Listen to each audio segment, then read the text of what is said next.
ladies and gentlemen, your host, James. You're listening to the Boundless Shores Game Show. Come on down. Take it away, James. All right, this is episode 53 of the Boundless Shores. A quick little recap from last session. We started with Calduin waking up to a woman in a bright crimson robe tending to his wounds. She tells Calduin her name is Hati, and when he gets a good look at her, he sees that she's an Asherati like him, thought to be extinct, and him the only survivor. His backstory a little unclear, at least to the party, of how exactly it came to be still around. Calduin learns from the Hati that he isn't the last of his kind and that more live on the island. He also learns that the deserts of Veilbridge that he once called home was never actually the birthplace of the Asherati, and that everything he once knew was wrong. We then cut back to the Ade Naul on the Candelabra being attacked in stormy waters by a kraken.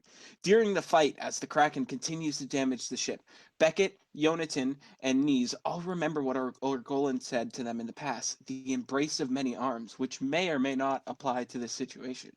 Nees calls out to Orgolan asking what it meant, but all Orgolan knew was that he would find home in embrace of many arms. After hearing this, Nees decides to jump into the ocean, turning into a merfolk as he plunges into the seas below. Just as Nees jumps, several more tentacles emerge from the water and pulls the candelabra into the sea. The rest of the Ade Naul is pulled under as Nees is tossed by the overpowering currents. And your contestants for this evening. We've got, well, on my screen at least, we've got James, who plays Tobin Riamond, a human sorcerer slash or fighter slash lots of other things. We've got Owen, who plays Orgolan, which is a drow monk, drow from Shadowguard, that is. And then we've got Liam, who is currently playing Nees, a gnome. I want to Correct. say a gnome. Dragon. What's his class? Dragon Gnome Adept. Dragon Adept. Dragon Adept. That's it. I knew that. And then we've got V, the playing the Dark Doctor Beckett. And we've got Nate playing Yonatan, our lovely druid companion. And Chris, the playing the salesman and salesman and associate of Ade Naul, Alistair Greycliffe. And our lovely DM, forever prepping, forever making weird poses while we introduce him, Wes, playing the bane of our existence. Being a nerd. Let's be honest, he was the only one that was going to put up with our bull. Yeah, wouldn't have it any other way. Wouldn't have it any other way. Fantastic, James. Good job, buddy. That was fucking awesome. Did it get you off guard enough? Kinda. When you said that, and then you start saying my name, I'm like, pull up the notes. Thanks, Liam. Shout out to Liam for having notes that I could literally just read. I'm sad you didn't use my Davy Jones fucking locker love joke. it. I did not. Thank you very much for joining us for correction off of last episode. We had a little kerfuffle. What episode is it? You said 53? Yeah. Episode 53 of the Boundless Shores here on the Drunkards and Dumbasses YouTube channel. Check us out on Spotify for On the Go. So last episode was a bit of a doozy. Candelabra extinguished and sunk.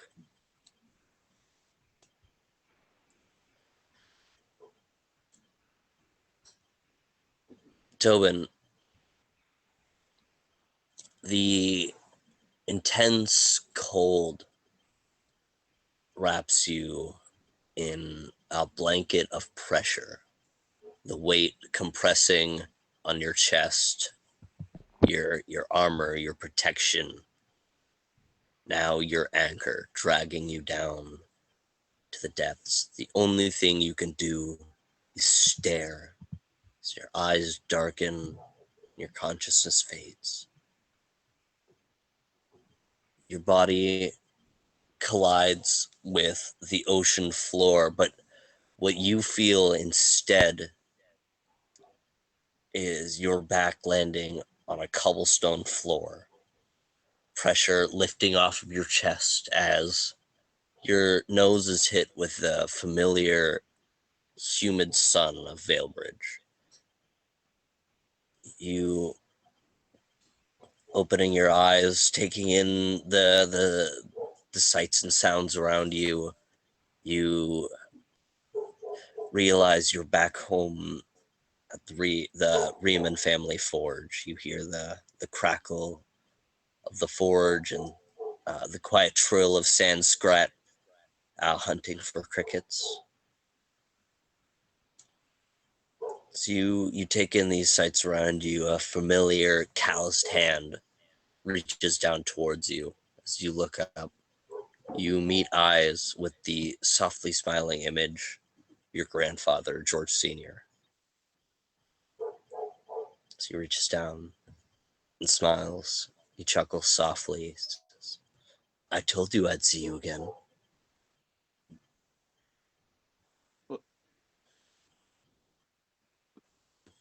What? How am I here? How are you here? Be at peace. I Peace, my friends. What happened to them? Patience is a virtue, child. Take a breath. You and your friends will be safe. Okay. They're capable. You're capable. Now, stand up. You're happy. I'll Sorry. I sure fucking am, whoever that was. My fucking Google. Am I still in like all my gear and everything? Yep, yeah, fully geared up as you were. I'll stand up and dust myself off from being on the ground.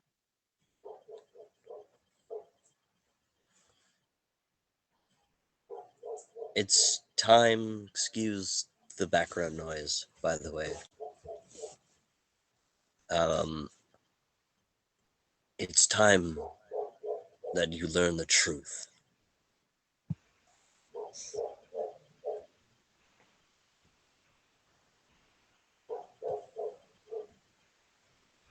You, my shining star, are a rare breed of magic. Of course, your mother's magic, Tyrael's gifts. When I saw you in the afterlife, he said Aether something Wilds. about the moon.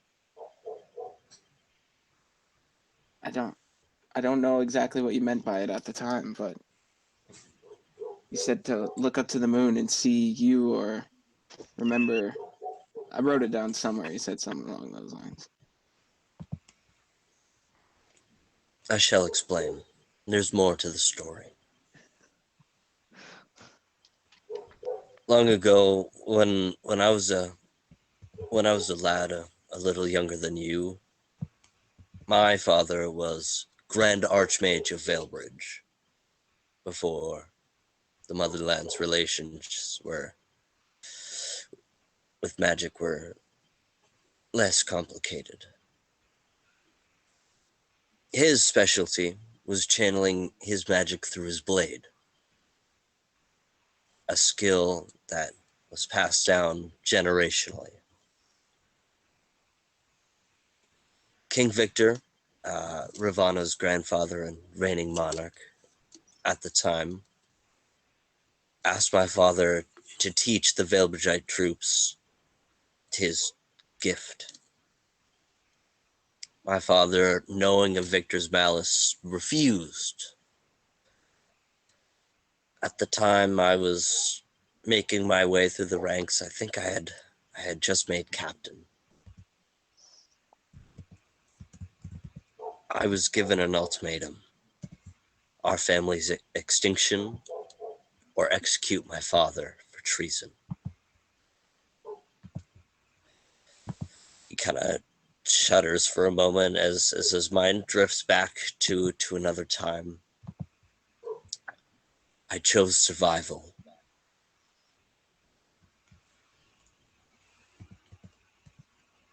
I thought it would be over, but then more mages were rounded up, and I was the hand of judgment.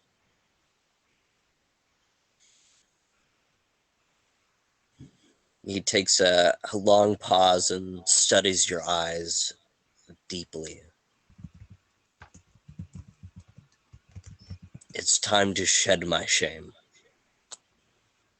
and teach the new generation. You, as he grabs your hand for a moment, squeezes it tight before letting go. It's time to teach you our power. He then takes a long step back as he draws his long sword, brings it up towards him as he exhales a breath and begins to focus. The teal stone on his dark steel-bladed longsword begins to glow, as you see with it on the blade, aquamarine and magenta,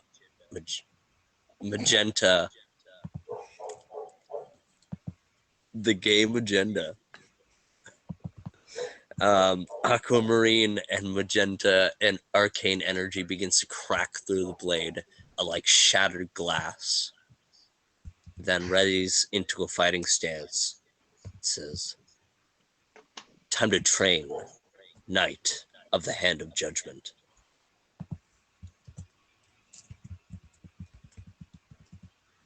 Tobin takes a deep breath and he draws his sword.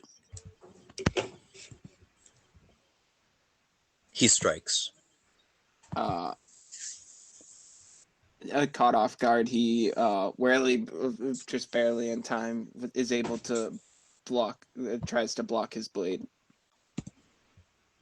As the clang of the blades clash, as you hear a rhythmic thumping of a hammer on anvil,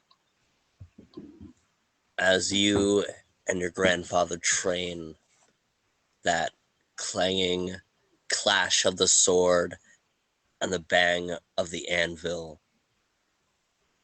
as the rhythmic energy almost vibrates in your head as your forehead begins to clench, as it becomes a dull headache to a massive migraine. As you're breathing, your lungs become heavy and uneasy and full of water, as you hear harsh waves lap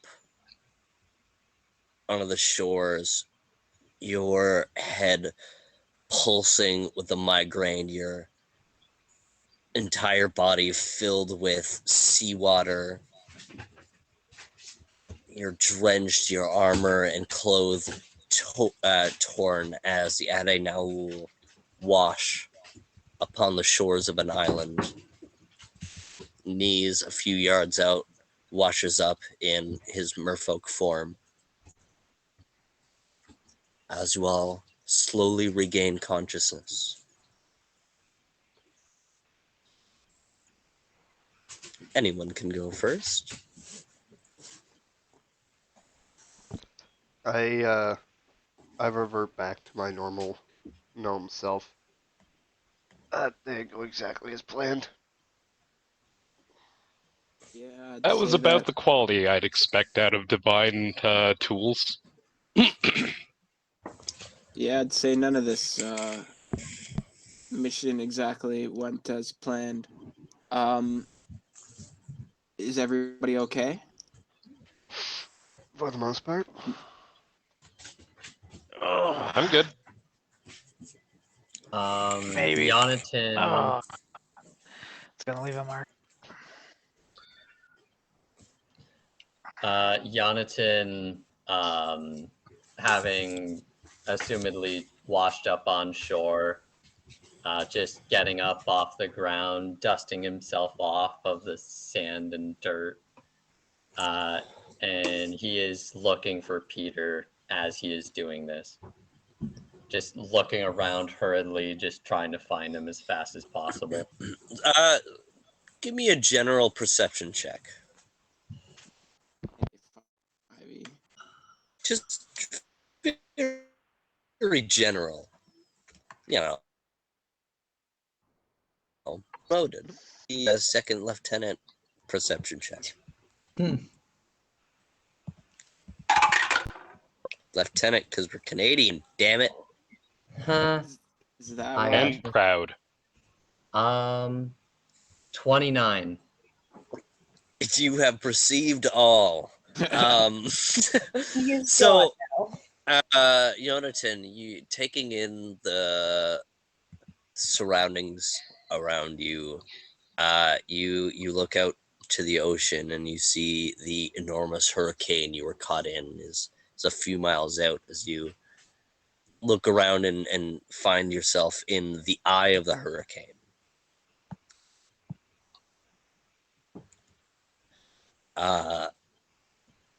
This island, you now turn to look to the unknown territory in front of you, the island residing within the eye of the storm. The first thing that you notice is the absence of noise of any fauna or nature. Uh, you look. The beach itself is almost a shade of orange as you see familiar red sand mixed with the beach white. You look deeper into the island. You do see various island vegetation. You see tall palm trees, but instead of the dull pale green of the leaves and the bright bark, the leaves are a shade of brown and gray. The bark is covered in a stone gray with red, almost vein-like tendrils running through it. About 30 feet away, the first sound you've heard since the sounds of your friend's voice and the waves lapping on the shore, you hear a tuft of grass rustle as you expect to see some type of island animal. You instead see a 3 foot long, pale, beige colored worm. Its beige armor like exoskeleton with tiny needle like fibers lining its entire body. See its triple hinged jaw unhinge and devour the grass as it begins to tear into the earth, leaving a trail of red sand. Kill the baby Dunewinder, please.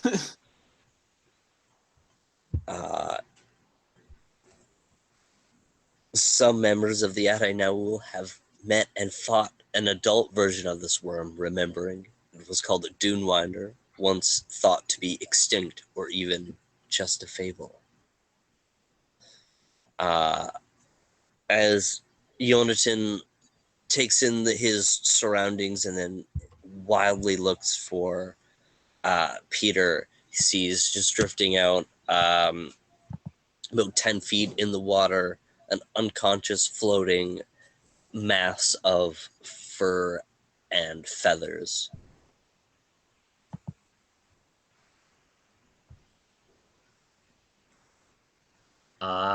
Do I have my I'm gonna look around and pat myself down to see if I still have my equipment. You would have anything you had on your person. Okay. Maybe minus any bags because you wouldn't have been carrying bags. Anything you would have been carrying while you're in combat. I'm going to pull out my rapier and try to kill this frickin' dune worm.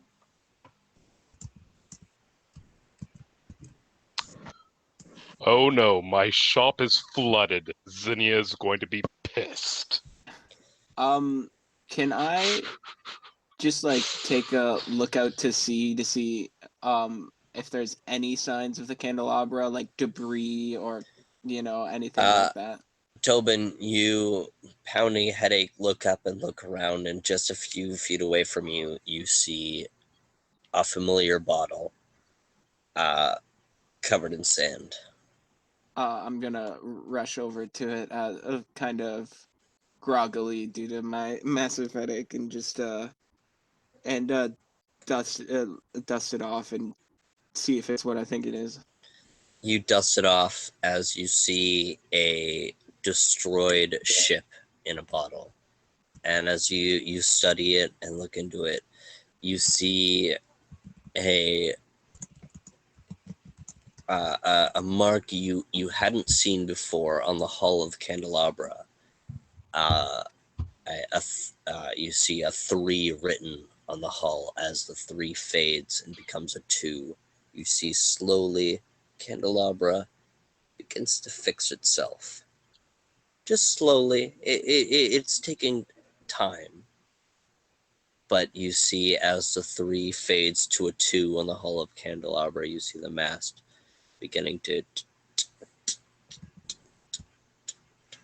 slowly make its way back to its position.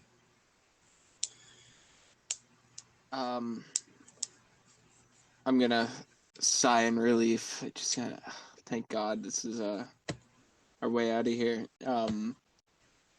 And put it in like my butt pack that like rides on, like sits on the back of my armor, and then also realizing we're out to shore, I'm gonna feel around in my butt pack to see if I still have Cavalis's heart. You reach around wildly until you feel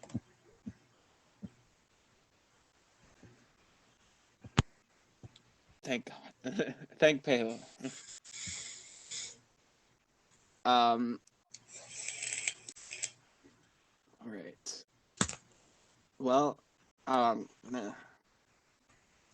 the ship. I found the ship, guys. It's back in the bottle. It seems pretty worse for wear, but it looks as though it's repairing itself, which is good. But it is moving at a snail's pace, so it may take a while before we could set sail again. But I think we're where we need to be. Not necessarily. Go ahead. If the need should be so urgent, I could try forming a wand of make whole, but that would take a bit of time, but it would do some broad stroke mending on the candelabra if we needed to. But for now, I think that we're better off letting. could you make me a knowledge arcana check? Certainly.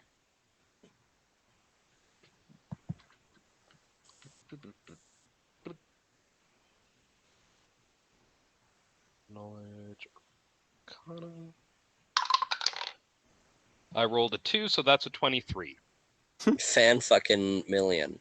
So as you study this ship in a bottle, you're saying this as you're thinking out loud as one of your intelligence would. But as you study it, you begin to think to yourself that probably wouldn't work, knowing where this had come from and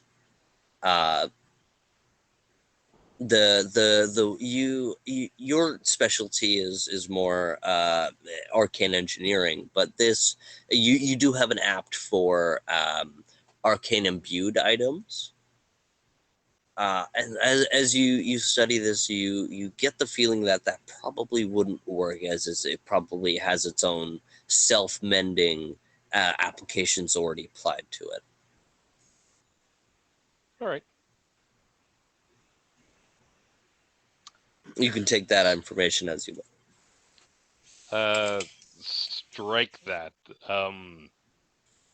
This seems a little bit more outside of my wheelhouse. It might be the divine involvement. It might be more alive than I expect, but whatever the crafting methods that they've used, it's clearly well beyond most mortal magics. Yeah, I figured that. I think it'll be okay. So long as we don't need to make a hasty escape, I'm sure it'll be ready when it's ready. All right. What do you think, guys? Should we head inland? Better See than stay what's near the water. about? Yeah, Um, I think I've had enough water for a while. What's like, so you said we are in the eye of the storm, so like the sun's like we can see the sun and stuff. Yep. Can we approximate what time of day it is? Actually, no, you wouldn't be able to see the sun, but roll me But we can see the a sky. survival. You can see the sky. Roll me a survival check.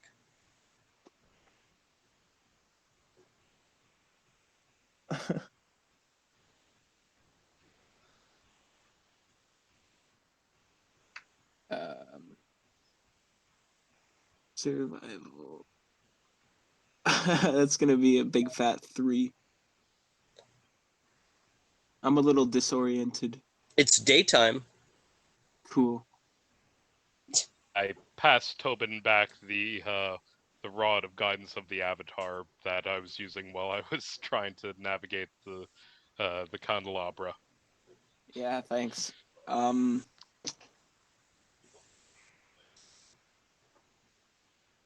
Well,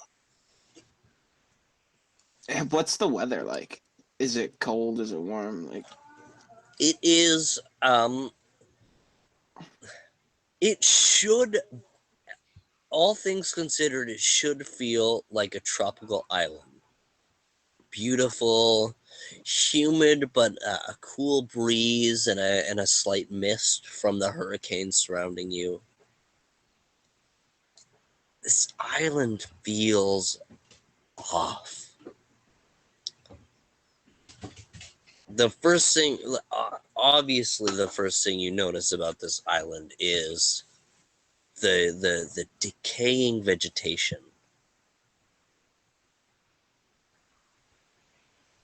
It's still, all things considered, a beautiful fucking day, but just with the eerie feeling, you just have an odd tingle on your spine that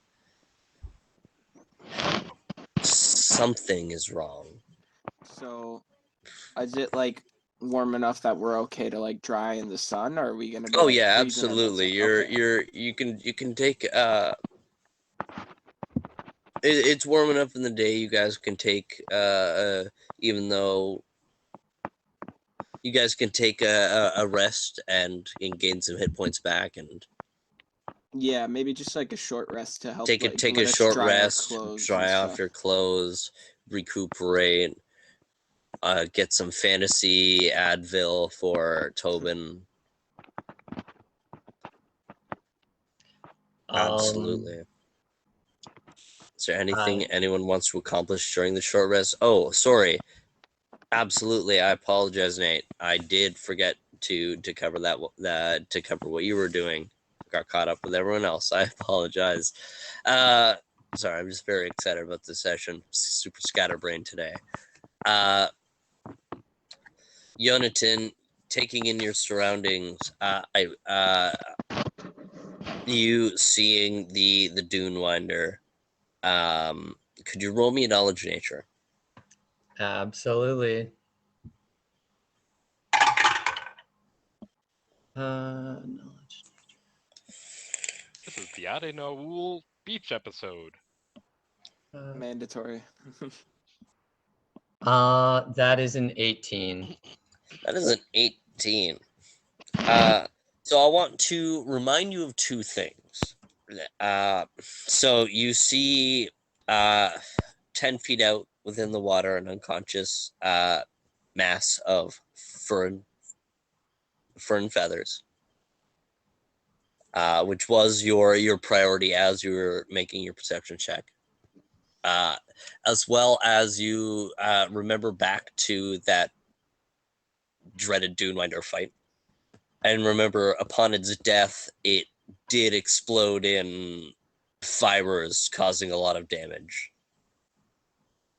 And so you weighing your options, you thought I think I'm not going to make the decision for you, but your intelligence tells you that it is safer to let it live, unfortunately. Okay, okay, could I'm gonna rack my brain to see if I can find a way to contain this Dunewinder. If you have a way to contain it within the next minute, go for it, but otherwise it's going to get out of your reach. How big is it? It's 3 foot by 1 foot thickness. It's a baby, dude.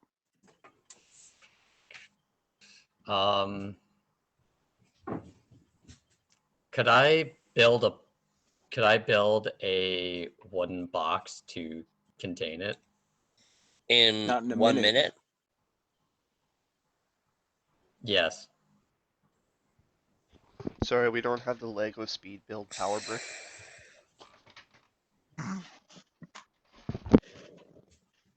How do you emit this ability? I was going to Druidcraft it. I don't think Hell, Druidcraft's instantaneous, is it? I don't think so. No, I will rules double- lawyers, can anyone weigh in on his options? Druidcraft, I don't even think it's a 3.5 thing. I think that's 5e. Nope. Head shake from Yeah, it's not a mechanic inside of 3.5. Nope. so if Okay, you never have mind. an entangle that you might be able to stop its movement speed. Basically what you need is something to stop its movement speed at instant speed. Okay. If you were to contain it, but You could go save your griffin friend and not worry about the baby Dunewinder. Although, Yeah. the Dunewinder, that's on sand, correct? Like it's creating sand? Dunewinder is on sand and creating sand. So Entangle wouldn't work because it requires plants. Well, I mean, if there were some grasses nearby. Yeah, there are some grasses, but they're all decaying and bad anyways. It would be. I would probably make it a higher DC because of the decayingness. I don't have anything prepared for that right now. So don't worry about it. I am just quickly going through my options. Jonathan realizes that there's nothing he can do to stop this Dunewinder from doing its thing, so he's just going to sprint and just go as fast as he can to grab Peter and get him out of the water.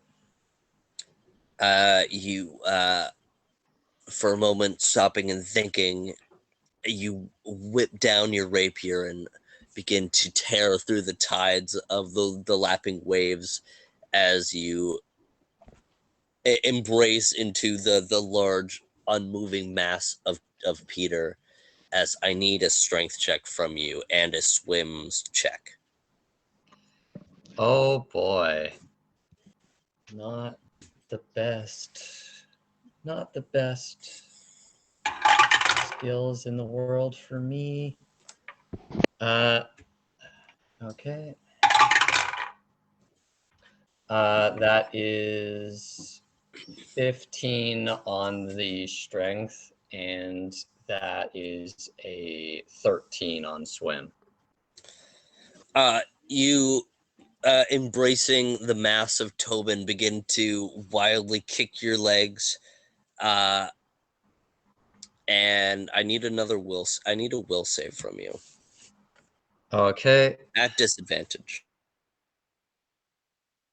partner.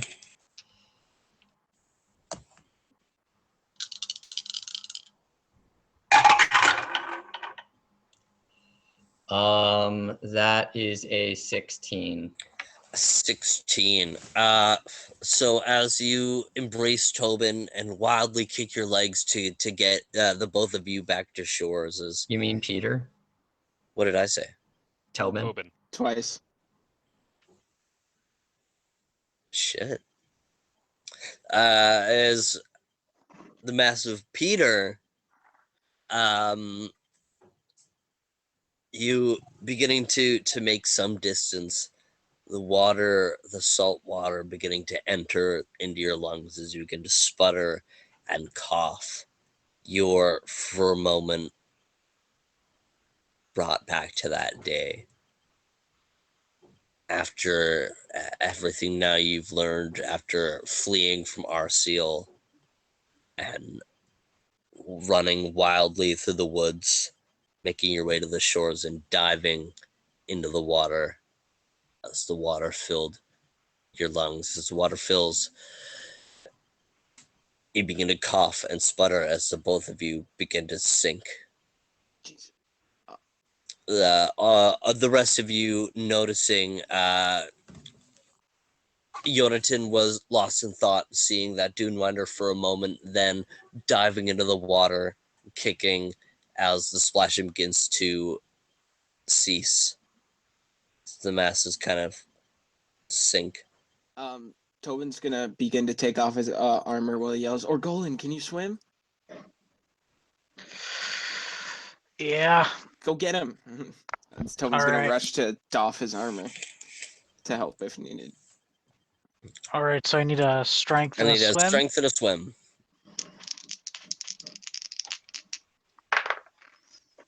Strength will be a disadvantage Wow. because now you're carrying two masses.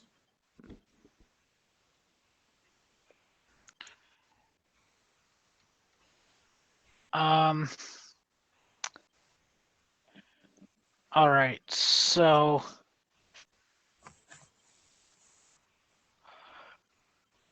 my swim was a 24, and then my strength is a 17.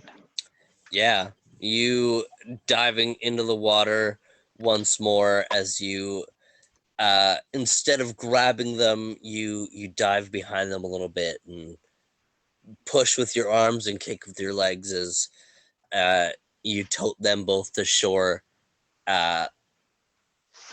About halfway there, Yonatan coming back to as he emerges from the water, kind of helping you push as the water becomes shallower, push the unconscious mass of Griffin onto the shore. As Yonatan, you are conscious. You see Peter is not.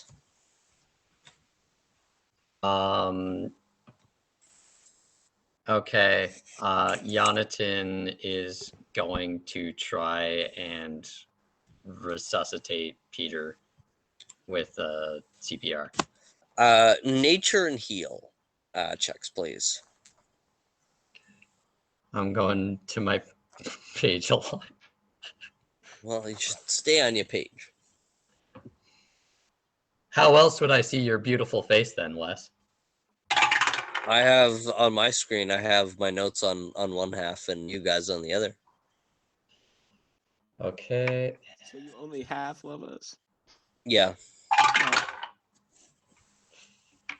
Oh, Although my notes So- are actually the bigger window than the screen, so I'm gonna use an inspiration point to re-roll my heal check. go for it. Show full love. He would need to have a dual monitor set up.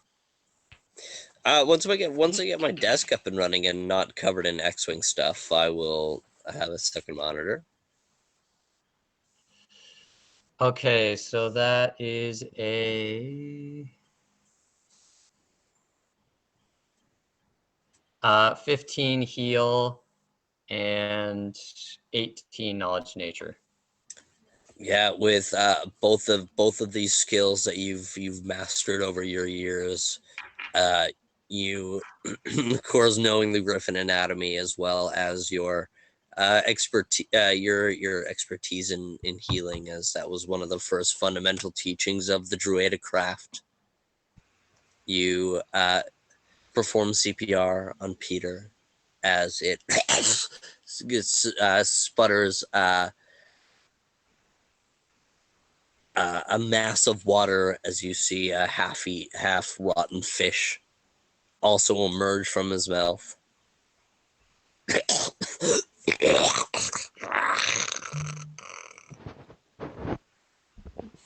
Peter, are you okay, man? You're you're, you're gonna be okay, buddy. All right, come on, you big lug, come on. As Jonathan is just going to hoist Peter up onto his shoulders and just carry him. You and Peter make your ways over to the small resting area you guys have made just on a small patch of grass just off of the beach to, not have sand in your socks. Does anyone else want to do anything during this short rest? Yeah, dude, I'm gonna strip. I'm Sick. soaked. Yeah. I assume you all strip your clothing and lay them out to dry in the sun. I Just like just hold a dragon's breath in my chest and heat myself up. Fair enough. You see steam rises off of knees and his clothing as, despite it being war-torn, it is now almost cleaned. Yeah. I'd Show off. I'd say we should make a fire, but we don't know what's on this island. I don't want to give them a smoke signal. So we're just gonna dry in the If- sun. I feel like we could all use a breath anyways. If Hey, you guys. feel as though some shelter is in order, then I could always create a stone lean-to with some columns to support it. That way we at least can lay our clothes and armor for drying on the one side and have shelter underneath. That sounds okay to me. I don't know if I'll use the shelter. I think I like the sun, but it's just kind of like shivering from how cold it was with his heavy, like metal armor and his like soaked clothes underneath. But Golan, you would definitely really appreciate the shade. Your goggles are caked with algae and mud as they're cloudy from the steam of being wet and cold and then now dried. You kind of try to wipe it away a little bit and it's not helping. I. How close is like the closest like tree line? There's not a lot of shade on this island. It's he just very offered to make very us sun drenched.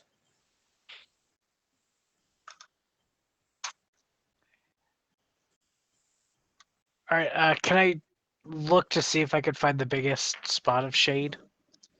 Oh, and he just offered to Owen. make you shade. I offered to make a stone shelter. That would have shade. Okay, well then do that. Basically, a flat level area and a 45-degree roofing area, and that To would dry run our about clothes and stuff. 25 feet long. Nice, nice. As Alistair, would you like to go ahead and describe as you craft this makeshift shelter into being? Basically, he reaches down into his wand bracer to pull out his arcane etcher, starts to scribble along his mithril arm, clasps onto the rune that he created before planting his arm deep into the ground, and from there it starts to precipitate outward the creation of stone as it starts to ripple up and coat along the surface of the sand. Once the first 25 feet by 5 feet is formed, it starts to then grow out at the angle, complete with columns to rise up and support it at every 5 feet. That's pretty nifty. It's a beautiful, rocky beach shade is crafted into being.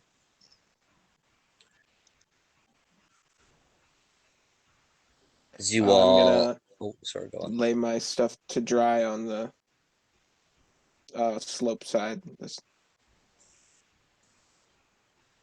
before just plopping down in the grass and just kind of basking in the sun to get the heat, but trying to avoid direct sun rays in my eyes because of my massive headache. Would I be able to rest up against the stone using the internal heat that I'm using to heat up the stone? Yeah, absolutely.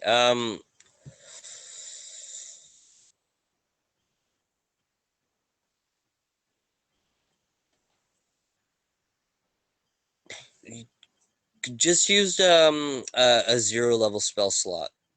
I don't have Um, spell slots. oh, how do you cast spells? I don't cast spells, it's just all Oh. at will stuff. Oh, awesome. Roll me...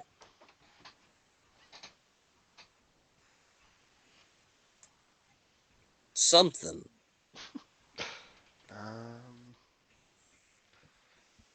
You know what? Never mind. It's all at will. I'll say as you focus,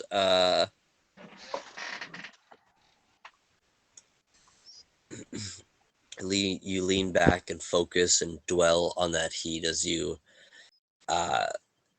almost exhale it through your scales, as you almost hear the gurgle and drip of magma as you lean back and listen to the waves as you heat the stone, assisting in the drying of your clothing.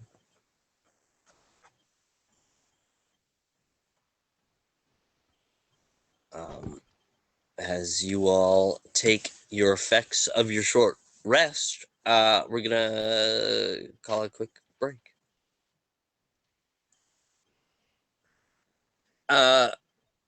After an hour of you all did your short rest shenanigans, right? Yes, I don't know. sir. What do we get? Guys, that was the whole reason for the pause. No, it was because you had to pee. So then you and You Nobody told roll a me. number I of don't hit know. We do dice and add things. your constitution to it to get some I HP thought- How back. many? Up to your maximum hit dice, I believe. No, I thought it was up to your charisma modifier. See, this is why I didn't know. What I read was, I thought that we all were just trying to. I read hit dice, but it could And be regain that. hit points because you guys are still, if you are damaged from your last fight. Yeah. I thought that we were just trying to dry off our clothes so that we didn't That communicate too. have a issue Stuff of can be two kinda- things, wombats. guys. I kind of thought that too. I didn't know we were doing like a. Yeah. So how many hit dice is it, Wes? Since technically this is like homebrew because 3.5 apparently doesn't have.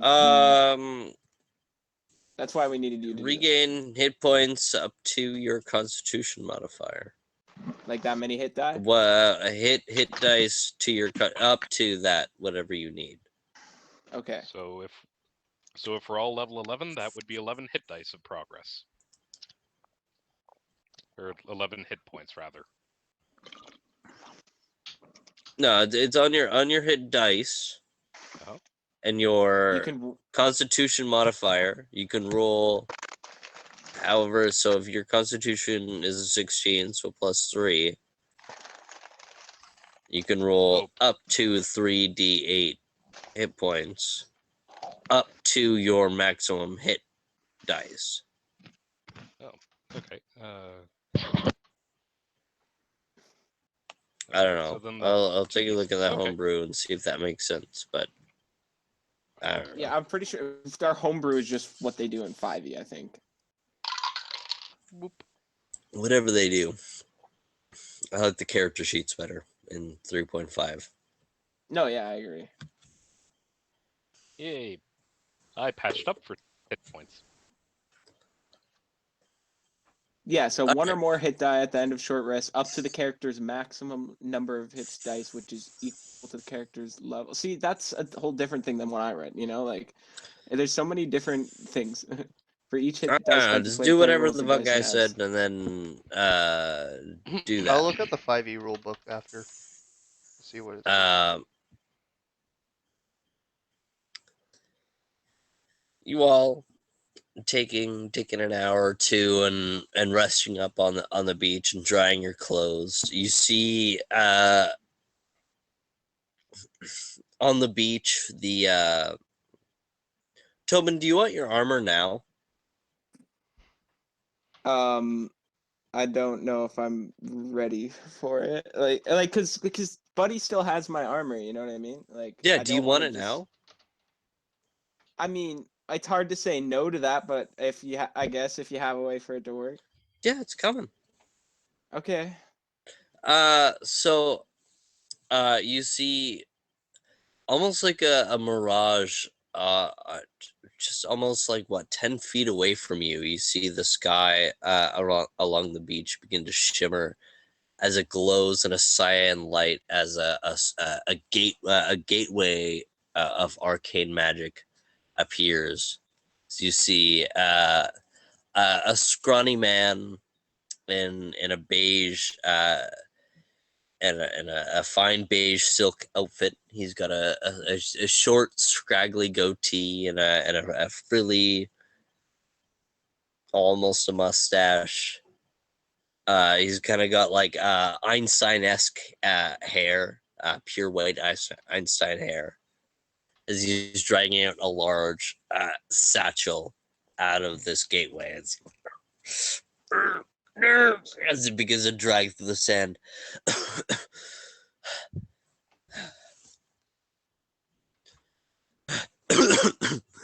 Does anyone have any water?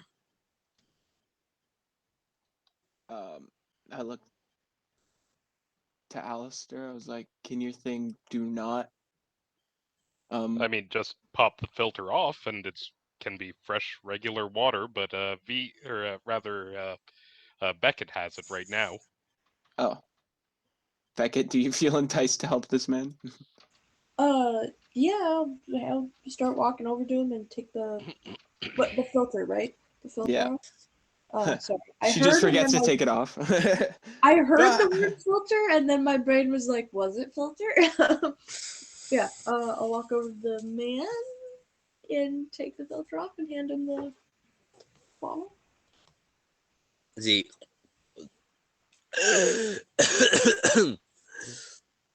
Hello, Hello. you must be the Anne now. Yep. My Ask name it. is Mr. Manning, Posters Manning. Okay. And you're I have doing some mail for you. mail for us? Yes, of course. First, Orgolan. Orgolan. Orgolan. That's me. Here you go, Orgolan. Next, I have He opens up the satchel and pulls out a large, clinkering satchel. Goes, Tobin? Do I have a Tobin? Yeah, that's me. Here you go, Tobin. He hands you a large, heavy satchel.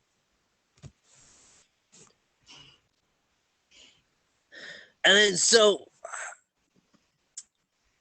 on my shipping address, it's addressed for the Ade Naul, but the delivery is marked to the normals? You Oh, know who they yeah, are? that's us. Anything for Tobin, Ream, and Co. Also us. Oh, Oh, yeah, no, he's I see great, it. and It's he's listed. Great Cliff Industries. Great Cliff. And it's just Nothing for Great Cliff today. but Sorry. just note it down that we merged. You probably find us in the same spot. Oh Now, yeah, I'll write it down. I give Alistair thumbs up. Marketing. All right, and so I have 6 satchels for the normals. Whatever the gold deficit was. Number, please. Total 66,000 for their current level minus Can you whatever their current translate gear that is. to platinum for me? All right, that would be 6,600 platinum minus whatever their gear currently is. We'll run that down to 600. And Okay. so I have the entitlement. I need a signing of the current spokesman of your establishment for the claim of 600 platinum piece per 6 person, meaning 24,000, 2,400. My apologies. It's been a long day. 6,600.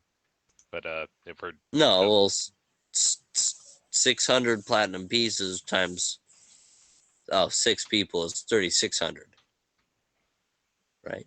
yeah, that would be 3,600 platinum 3,000. pieces. Yeah, that would be about 36,000 platinum pieces. Awesome. For the claim of 36,000 platinum pieces, addressed from Emperor Killian of the Dying Empire. He sends a little note. My formal thanks. Toad's just gonna start laughing. Platinum? Yes. He's gonna go up because he's Tobin. He does the talking. You say you just need my signature? Yeah, right here. He hands you Okay, Quill. he'll nicely write his name very very nicely. Pours a little bit of gunpowder on it. Fantastic. Folds it up, puts it in his pocket. Well, that certainly lightened my load. Picks up the now small bag and slings it over his shoulders and says, "Good luck," and just summons another portal and walks right through. Thanks. Holy shit, guys. How are they able to find us? Right? There's the postal service. They Reminds always me know where that you whatever are. kingdom he's from not to commit tax evasion. Yeah, that's he's from the Government? Darian Empire, where we just were. Okay, Yeah, sorry, we helped out his king, their emperor a while back. Back when our name was before Paylor gave us that name. That's why the normals. He gave us that name actually after we saved him. He was getting robbed on the way to the Esme Lamal festival. I'm sure you've heard of it. It's a big arcane festival. You would have heard. Yeah. So Never been, but I've been meaning to. oh yeah, it was quite lovely. Anyways, we kind of saved him from some robbers, and he's been pretty grateful since. But I guess he was very grateful. And Always lovely to be on good terms with patrons. Oh, this is my armor. I'm gonna pull the armor out of the bag and see uh, what parts of it. It's clear in a way. What do you know what material this is, Alistair? You seem to know a lot about like arcane stuff. Oh God, that stuff's ridiculously expensive. It's a material called glass steel. It's been long lauded by alchemists and spellcasters because the fact that you need to be proficient in both in order to properly weave the materials together for getting it blown and getting it enchanted just so. It's as good as steel or mithril. It'll be incredibly light, but the fact that it's a beautiful transparent metal. I mean, some people will go ahead and add impurities willingly in order to give it that little bit of color, but no, that is just prime glass steel. Yeah, I'm not even sure this is the armor I gave him. He must have took some creative liberties, as to say. I hope my dwarven friends at the forge won't be offended after spending their time making my armor for me. The You most offensive thing in my book for when presented with a dwarven gift is not to use it to its fullest.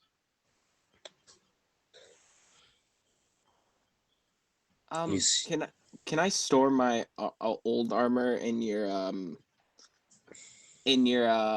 hole? I meant to. I probably should have given it back to the postage guy because it was a loaner set, but I'll Well, return it next time I'm in town. my portable shop is currently inside the bottle. Ah, So I'm expecting um, that I'm going to be bailing it out bucket by bucket when we get it back. right. I wonder. I'm gonna go up to my old armor and look at the bottle and just kind of try and shove it into the bottle. you What are unsuccessfully you doing? clank the breastplate onto the bottle. I was trying something. Didn't work out. I don't understand magic. I'm new. Tobin, as you're inspecting the bag of armor, you pull out the helmet and you see a small tag hanging off of it. What does it say? You inspect it. It takes you a minute to read it, but then you remember back. Your dad always really wanted you to be intelligent, and so he taught you uh, common and dwarven runes. Yeah, I You know remember Dwarven. back. You translate it in your mind, and it reads, "You got this. Love, Dad." Oh,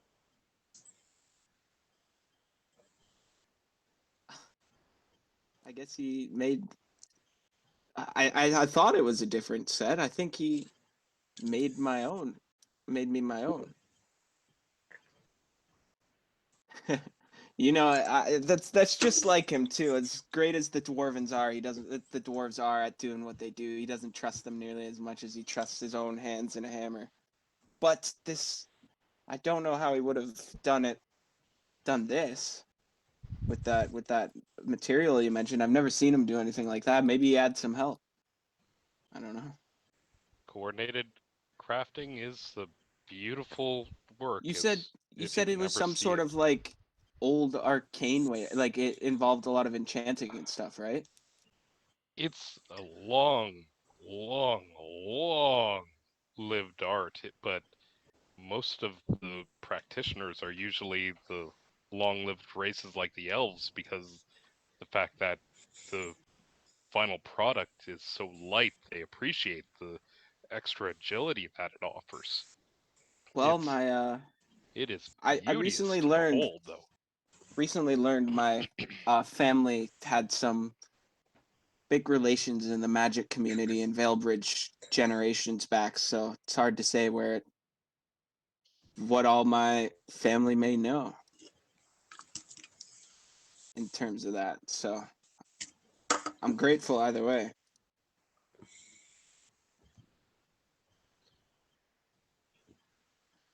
Keep doing what you're doing. I just need to write down a lore thing. Well, I'm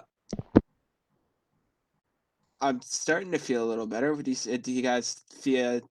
I'm gonna just kind of go over and feel the hot stones. I think our clothes are dry. Do you think we should get a move on? I'm ready if everyone else is. I just need to get dressed again.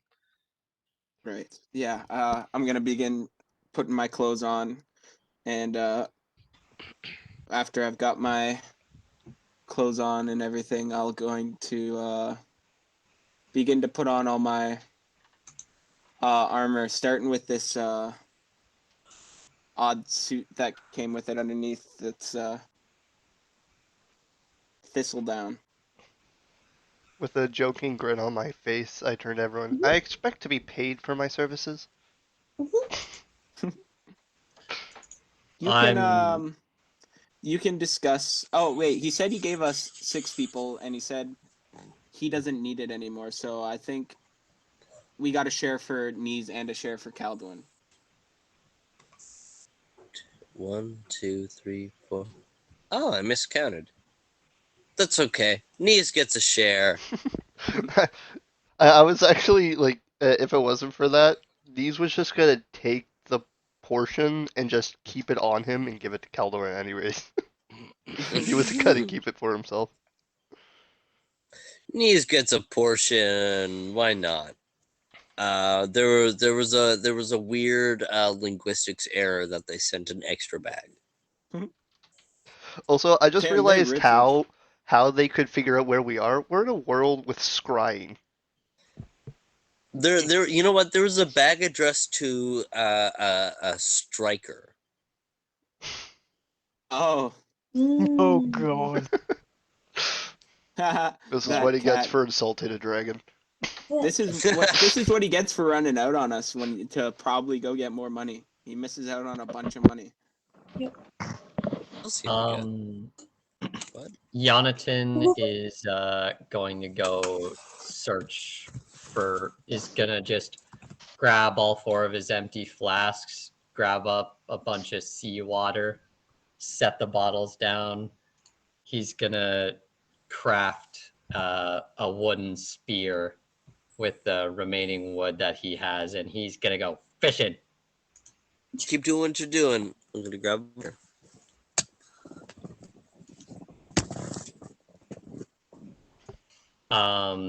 Oh, hey, these bottles are for you guys. Just don't drink them right now.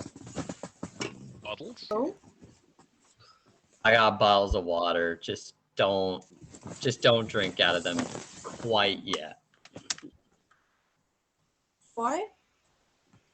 Because it's salt water. Oh. As of right now, anyway. Well, as soon as Wild spicy. as soon as we can get back to the ship, I'm sure that I could pop out the provisions box if you like. We'll probably need food in the short term, but that is a good idea. It also carries water skins. Nice. Do you have that on you right now, or? It's in the boat. Ah. Well, But It's I in mean, the fucking boat. Oh, as soon as we can get in there and I can dive down to get the provisions box, I can feed 15 people every day for the amount of rations, and water skins and wine skins it carries. All of a sudden, you hear, "You gotta be kidding me," as you turn around to see me pouring water out of my inkwell. No. Aw. Why Your don't you just cast quill Destroy Water? looks distressed towards you, Knees. As it kind of like flails its feathers. No, I'm sorry, didn't plan for this. Didn't plan on drowning in water. I'll get you some new ones. Hey, if we Yes, I'm drown, talking to my we quill. dead, so... As you see, crazy ass Knees talking to his fucking pen.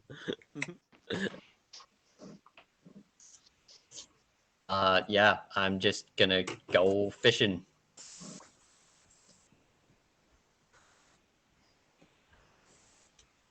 And and before I go into the water, I am going to cast. Fuck! I keep. God, fuck me! I suck. Hey, Nerf Dart. Hey, Nerf Dart. Would you like to retract that or restate whatever you were trying to convey? I will restate. I could do a better job at finding the spells that I want to cast. Did you want to cast before Purify Food and Water? No. It's something to help me survive and breathe in water. Oh. Oh, to go fishing. So have you crafted before you search for that? Have you crafted a fishing rod? I was just gonna do it the primal way and just spear fish.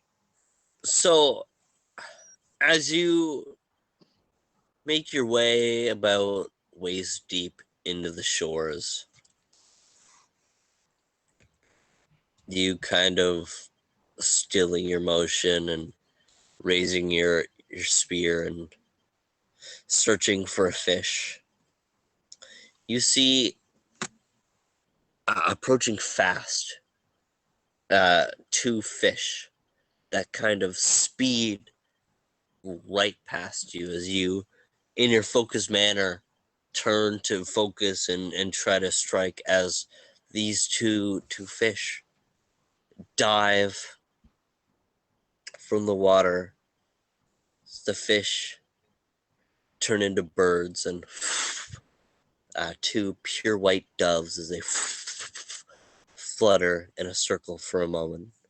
As you watch in awe, watching these as they fly deeper into the island. As they fly past the breach of the shoreline within the island, you watch as their feathers transform to a blood red as they fly off into the distance.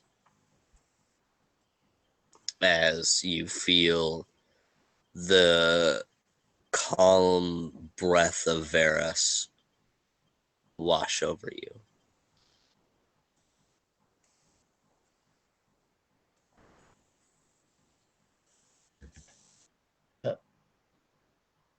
Is that you?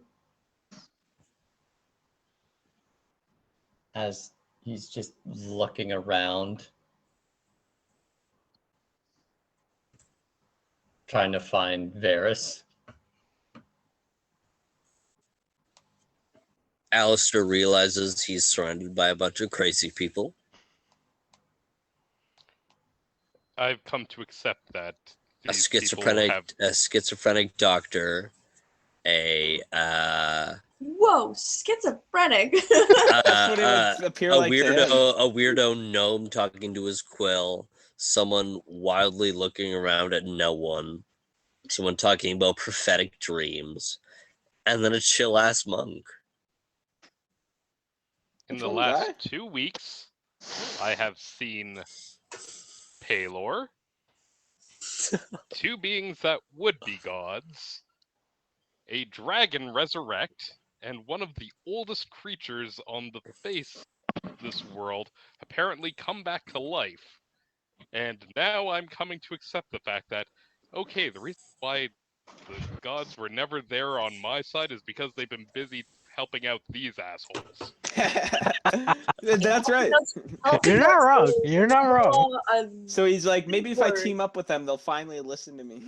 Helping out is a big word for what they've been doing to me. So Okay, did he catch his fish or whatever? Can we like do some more stuff? He had his prophetic moment from Varus and realized that Varus seems to be drawing him into the island. Let us be off. Okay, let's follow those fucking shape-shifting bird things. wait, do I still have bubonic or is he dipped? I'm assuming he's fine. Bubonic's fine. I figured. He just kind of like Pick ass Flu. Bubonic's. We're not gonna go in on the thoughts and opinions of Bubonic right now. They're a lot, and they're gonna take up about an hour and a half of our runtime. Bubonic's just So, over picking apart Mental dead health fish. crisis? Bubonic Okay. has a lot of opinions, but we're not gonna cover those right now. But he's safe Bubonic's just screaming. Okay, I'm gonna internally. He as you all are re-equipping yourselves and preparing yourselves, and Tobin, as you're collecting your things, your physical belongings, and in a way collecting your mental thoughts. What are Tobin's thoughts and opinions now of seeing his father's note and having his vision with his grandfather and learning a new arcane ability that has been hidden within him and in a way from him?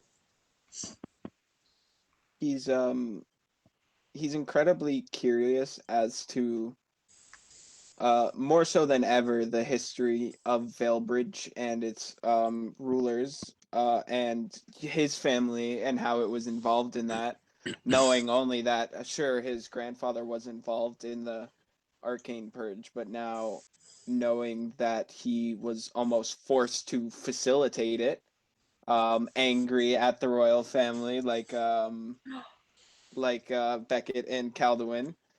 Yes.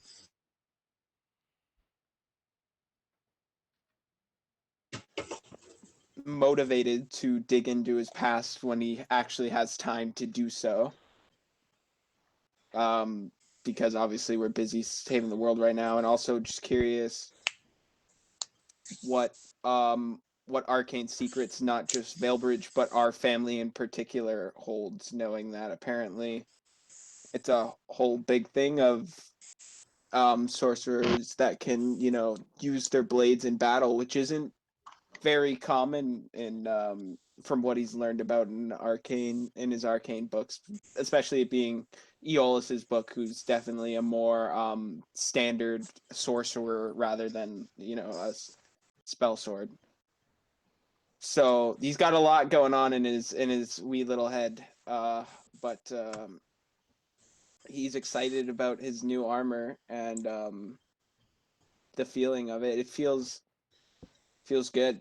It feels really good. And he feels more free in it. Like he'll be able to cast spells easier. He feels like he's able to move more despite the increased weight.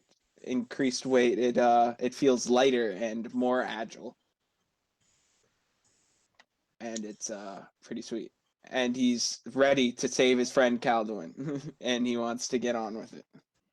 As The Adi now will begin to purge their way into the heart of the island, passing by various trees riddled with these stone gray fungus. If any of you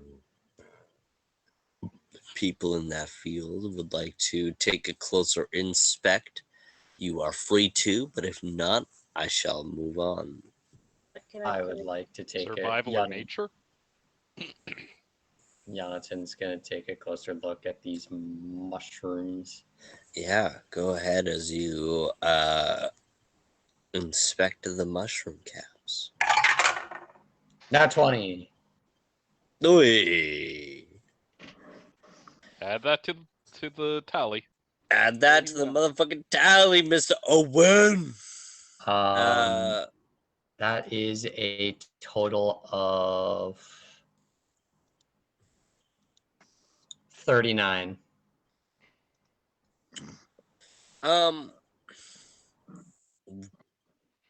Would you like to take the chance to describe how you inspect the fungus? Yeah, so as Jonathan is inspecting these mushrooms, he's just gonna put his leather gloves on to avoid any bearskin contact with these mushrooms, as he's just going to like take a sample of it and just kind of just looking it over, just going through his mind about what type of plant this would be and its properties. Bet Yeah. he's a fun guy. Beckett, you're also curious.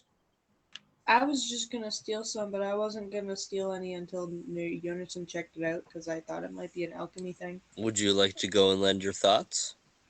Yeah, I'll just go like lean over his shoulder and just Roll me a knowledge alchemy. knowledge alchemy. Okay. Memento.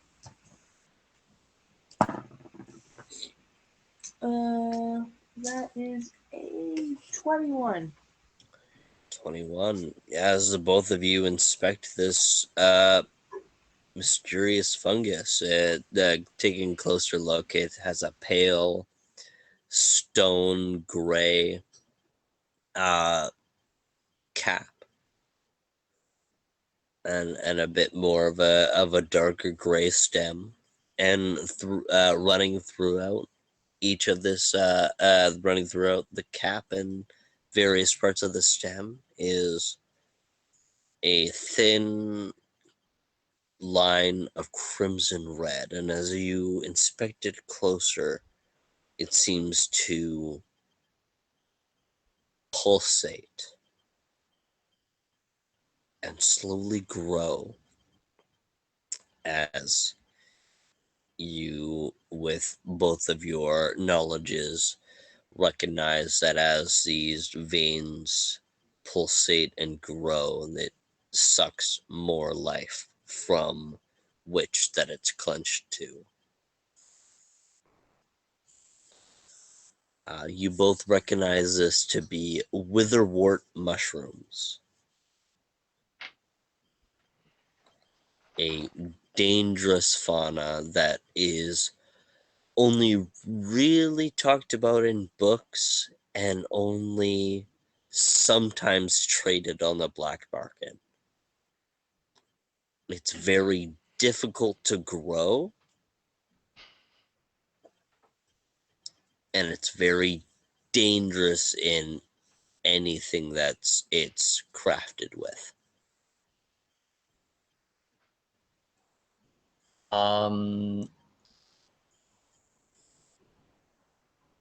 Like you have those- how dangerous is it? Just like a volatile ingredient?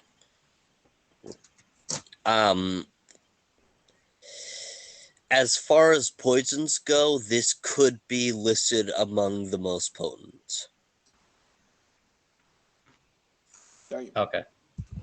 Beckett, you had a comment. Yes. I'm talking to Jonathan.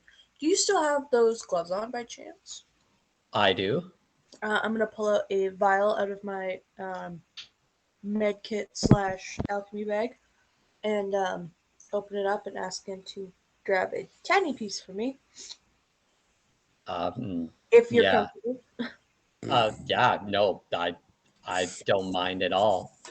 Sharing is caring, after all. As he's just gonna put his sample into his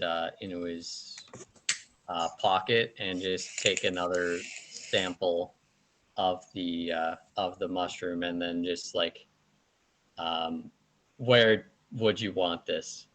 I'm just gonna put this open vial out towards you so that you can put it in the vial because I don't have gloves. Ah, perfect. Okay, that works. As Jonathan just like carefully like drops it into the vial. You take samples of the witherwort mushrooms.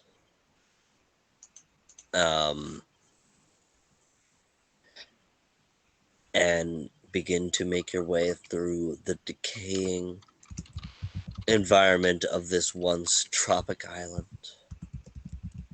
As you crest a windswept dune of mixed red sand and beach white sand, you see something I don't think many of you have ever experienced in your life. You see an abomination of metallic nightmare. A monstrous-sized factory of rust red, steel gray, and dark stone. Silos like columns in a temple lead way to a hulking mass of metal. Catwalks and cranes, gear links the size of houses, and pipes as thick as trees. A large clock face sits at the top of the factory, below large smokestacks billowing a disgusting yellow smoke into the hurricane above. And peeking just beyond the factory, you see a glimmering of silvery chrome towers. This feels like a religious cathedral. Between you as you crest this dune-swept hill is a wasteland of crimson red sand, decayed fauna, and pools of this odd burgundy. I wouldn't even call it liquid, as it kind of gurgles and bubbles. Sludge. Don't walk into the brackish Ichor, but I mean, everything else looks beautiful inside of its purposeful construction. Huh. Keep it in your pants, Alistair. We don't know what the fuck this is. Or do Unnatural, you? that's what it is. Yeah, that's exactly it. What is this, Alistair? The sheer amount of ingenuity for all of this purposeful crafting. I mean, yes, it's an absolute tragedy for the environment around it. Don't get me wrong. That is absolutely abominable. But I couldn't everything agree more. here, everything is crafted with such purpose. But do you know what that purpose is? I couldn't begin to dream until we got inside. Well, I guess we know our next move then. Oh, a travesty to the environment? Oh, absolutely. I could not agree more, as a person that thrives on living with flora and fauna. Well, whatever it is, it seems active in one way or another. So perhaps we should begin our search for anything really here.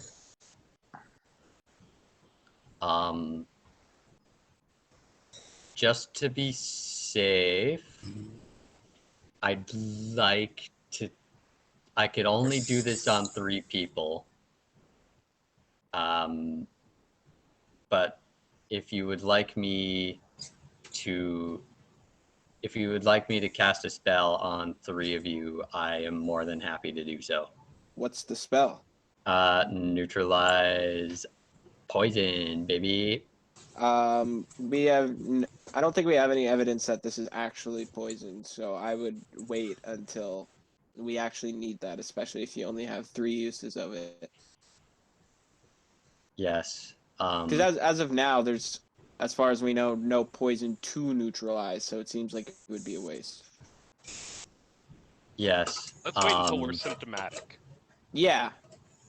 Yes, it could be more symptomatic of this factory, but Well, sludge, but exactly, we don't know that. like sludge, like this sludge may have all the toxic substances unknown to man as far as we know.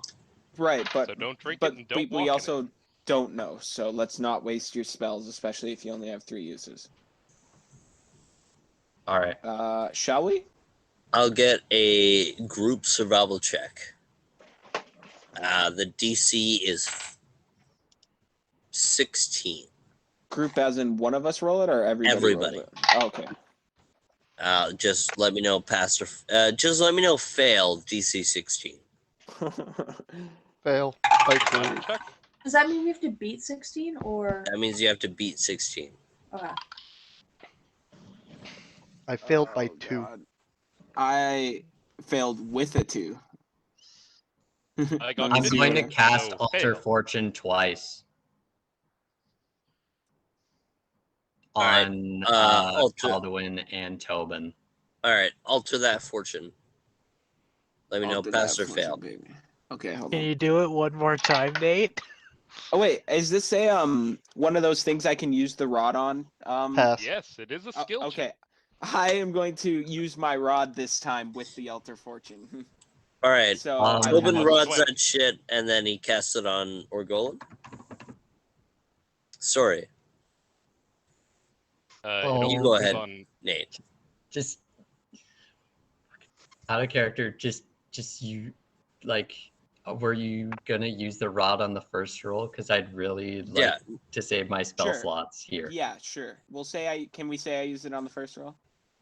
Yes. Because I did. Okay, cool. Yes. Okay. And then he can give it to another player. Yeah, I'm gonna give that Alter Fortune to Orgolan instead. Thank you.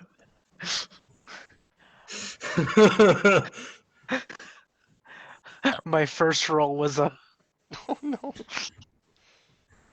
Ooh. Okay. Pass fails now.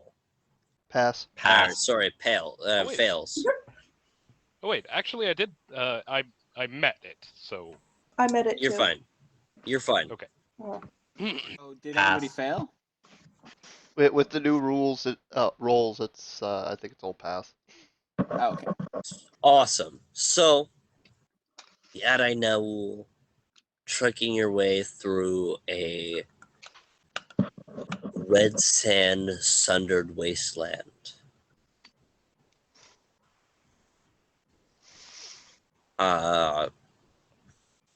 First you see Tobin kind of getting used to the weight of his own armor, kind of trip on a few rocks, but then catches himself as he clutches the rod and stabilizes himself. Orgolan and Knees is kind of holding up their hand against the wisping winds of the red sand, not noticing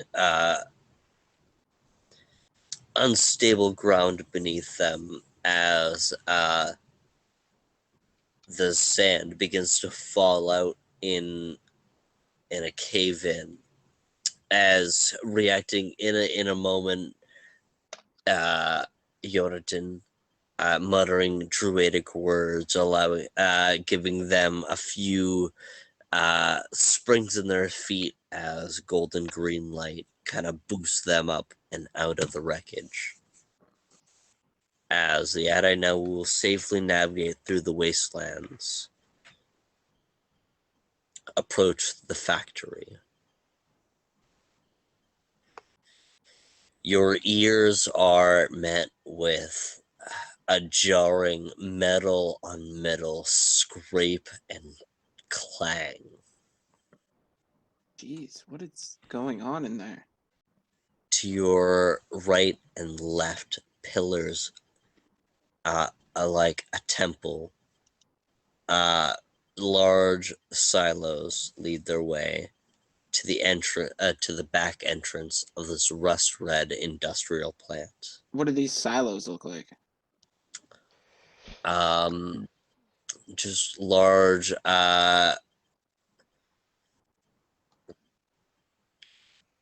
they're almost like thick elongated water towers. So imagine a grain silo and a water tower mixed together. Okay.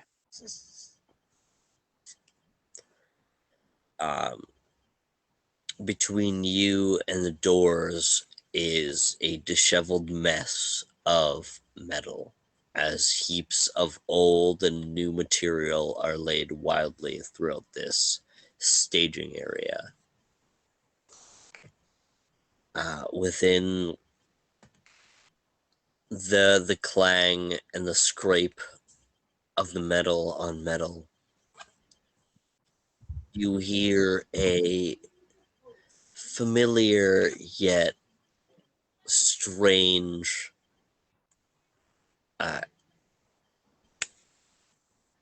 trill in the air. It sounds like an adult Dunewinder, but metallic, and as you hear gears grind, and the trill mixed with a strange vibration and a hum of an engine.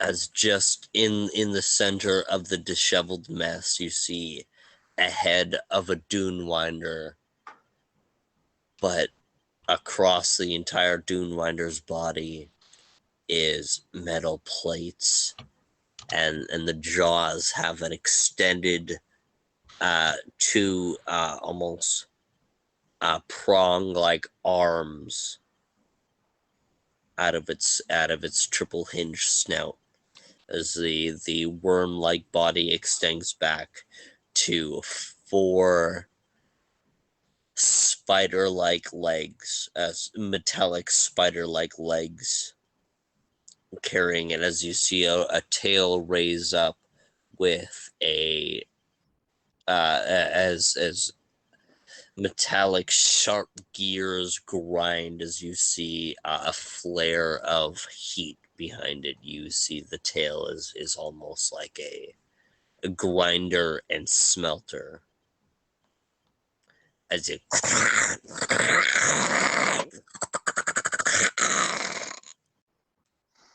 in the center of this disheveled staging area. This standing between you and the rust red factory. How do the Adenau react? So is this thing at all like is it like seem like a modified like Dunewinder, or is it like a fully like mechanical Dunewinder? It is a modified mutant android hybrid. Okay. of a Dunewinder. And so is it like eating this like metal like that's laying around, or like It as you watch it, it latches onto large metal clusters and begins to devour it and melt it as it eats metal as if it were sheep in a farm. Jesus. So when you say it like stands between us and the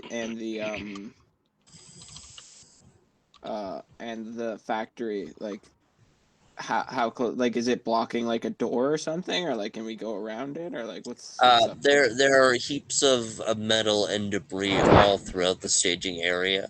It's within the center of the staging area, but uh, you think that you might be able to carve your way through the staging area stealthily.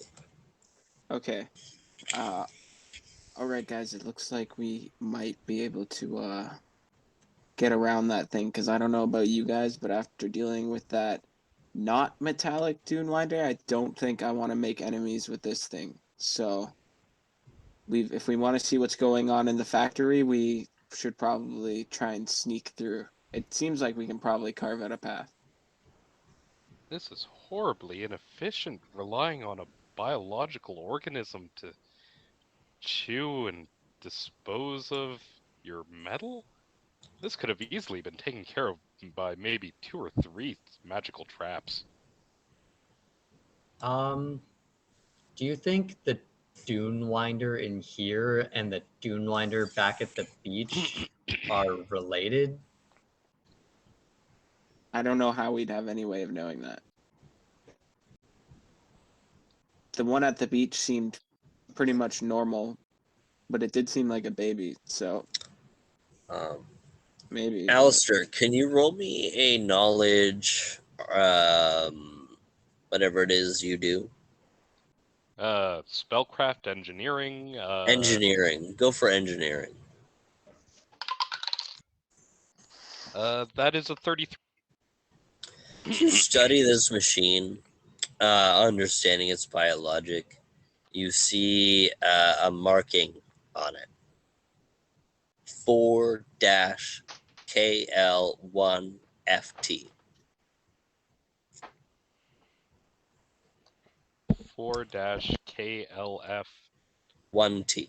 No, KL1FT. 1FT.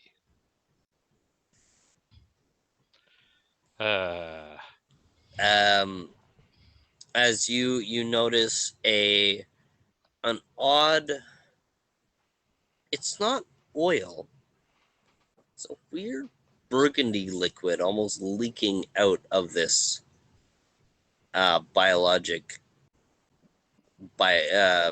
biomechanic being. That's the word I'm looking for, biomechanic being. I just want to say that I've already turned invisible and searching for a path around this thing. Awesome. Yeah, roll me a spot check. Spot. That is a 24. 24. As a lot of your path is obscured, you've at least secured a 60-foot path that you and your friends could follow. As I need a survival check from everybody, or a stealth check from everybody. Whatever move silently is the check that I'm looking for. How often can I use my wand thing, Chris? You can use it once a round. Oh, sweet. I use my wand. So that gives me like a plus 20, right? Or is that? I can't Yes, remember. you a plus 20. It's based on guidance of the Avatar. And as we Sweet. get the answers to this check, give me a break. Said break.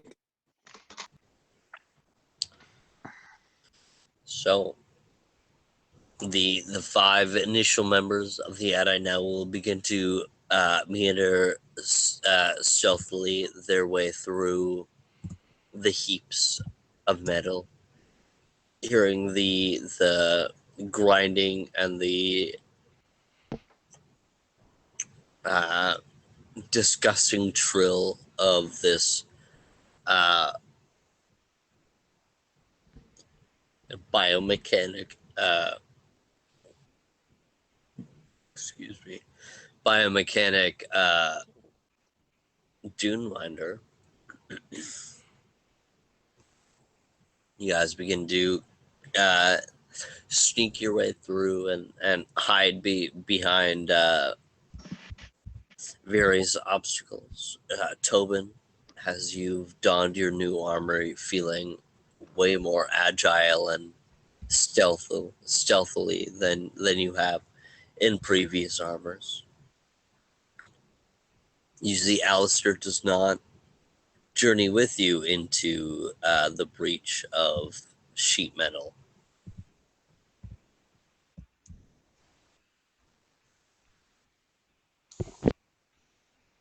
I pull out my uh, my arcane etcher and start to inscribe a symbol into the palm of my left hand before shouting at the Dunewinder, "Hey!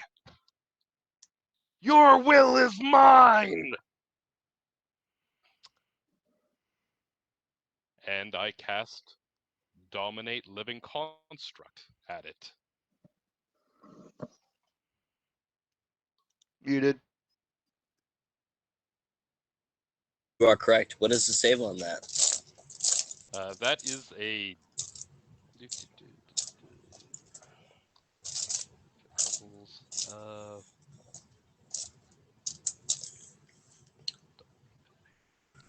Construct.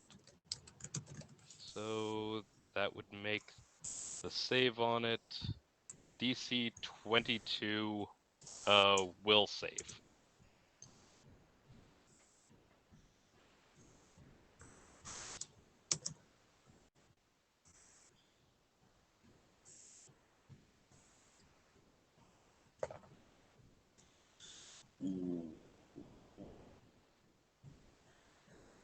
Um, yeah, absolutely fails. Yeah.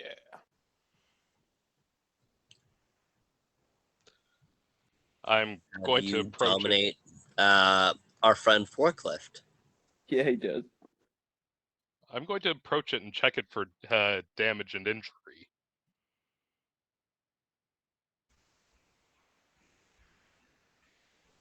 I don't have lavender right now. I might as well go ahead and look into making sure that I've got a good, well-kept friend on hand. Roll me knowledge engineering. 16 plus... Oh wait, 17, 18 plus...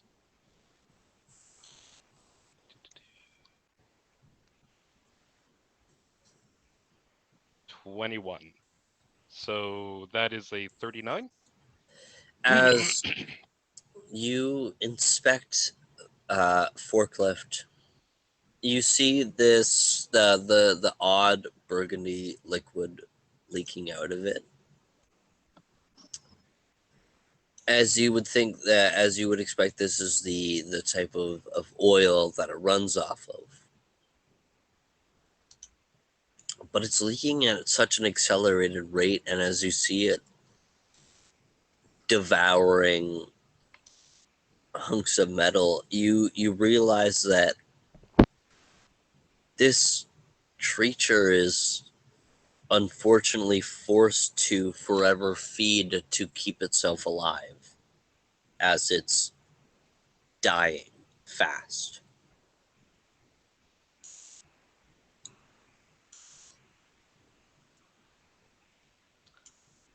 Well, I'm going to cast a few of my my infusions at it for... Yeah, I'm going to pull out my arcane etcher and start to inscribe the runes of repair onto it. Let's see. I've got more more than a handful of my first level infusions left for the day, so I might as well start tossing around, let's see, repair light damage, and just keep hitting him with that. So that'll be 1d8 plus 1.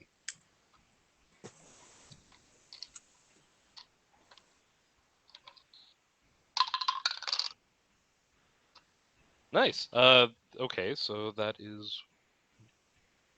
Oh wait, 1d8 plus 1 per level to a maximum plus 5, so that's 10 hit points that I just gave it back. As you imbue these runes, you see one of the pistons on its back left leg that was once seized kind of relaxes a little bit and begins to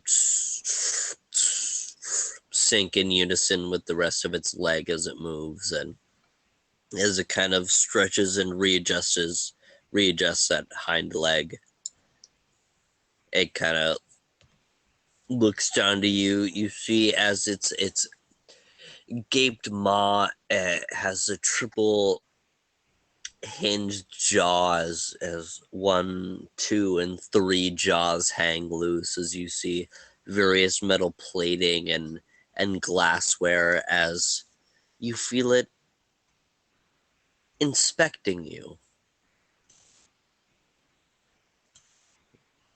The forklift cocks his head as it lets out a quiet trill that's almost a vibration. As it looks upon you, kind of moves its legs a little bit, stretches, and then moves on, eating more heaps of metal, as if you all don't exist. As the need for stealth is no longer there, as you guys can safely make your way through this disheveled staging area towards the nightmarish factory. Okay, guys, let's get the fuck out of here. Like, let's go. I pat it with my right human hand, and I say to it, I'll try to come up with something to help you as we go. It raises one of its mechanical arms up to your robot arm, strokes it.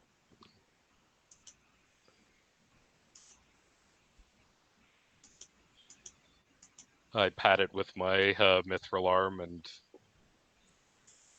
nod to it. For now, continue as you were, but pretend as though you never saw us.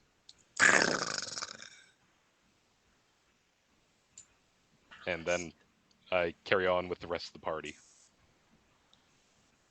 Seeing Yonatan silently waving SOS signals towards you as you bond with Forklift.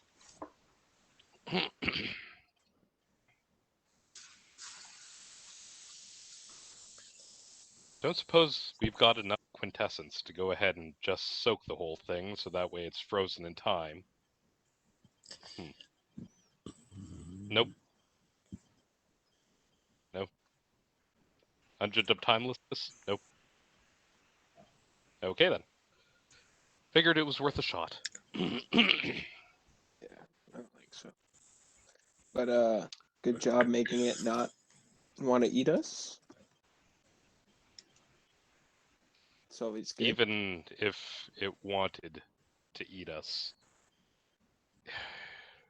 if it gave that much time to paying attention to us, it would be only killing itself.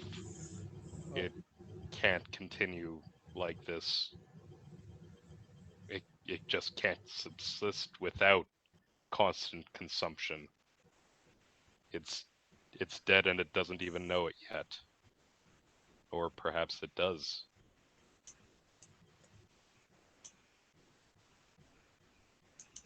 That's truly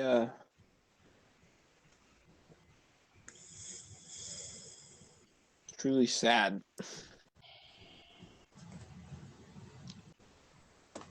Let's find the Ichor, shall we? Yeah, sounds good.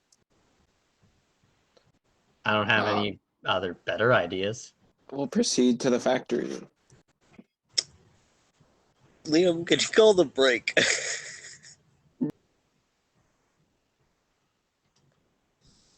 As you enter through, you almost crouch through a partially open bay door. You enter into this nightmarish factory. You are hit with the aroma of oil and metal. You will hear a distant clanging of metal distantly within the chamber.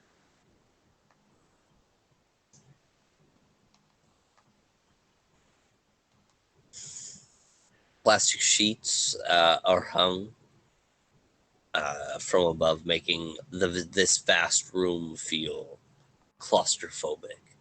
You see heaps of metal,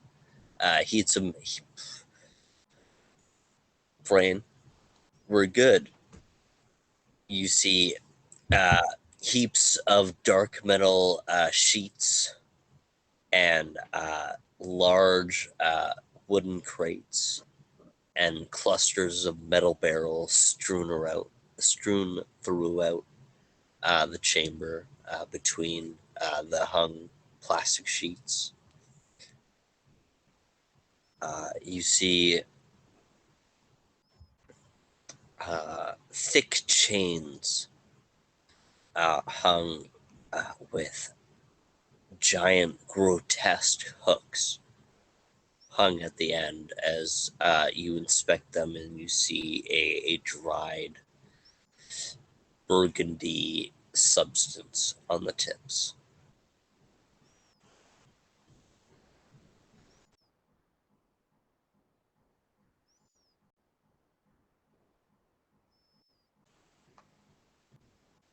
Um,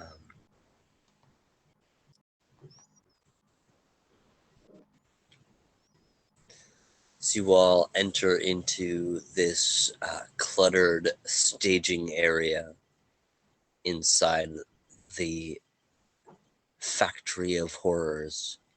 You hear the distant rhythmic clanging, just one almost like a hammer on a forge, just clang somewhere within the chamber around you.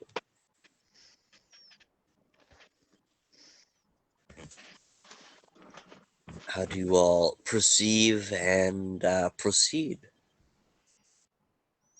You hear me whispering with my quill. Yes, I know. No, I'm not jealous. Shut up.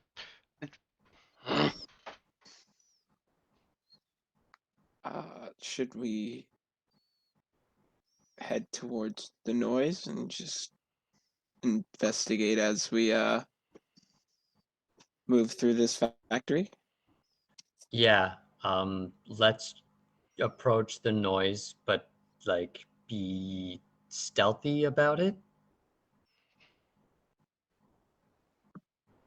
Right. We should be on guard here. We don't know what might come our way. Naturally. Can I? Sorry. I was just saying, say your thing. Can I see any like scaffolding or something that can be climbed up, like ladders or whatnot?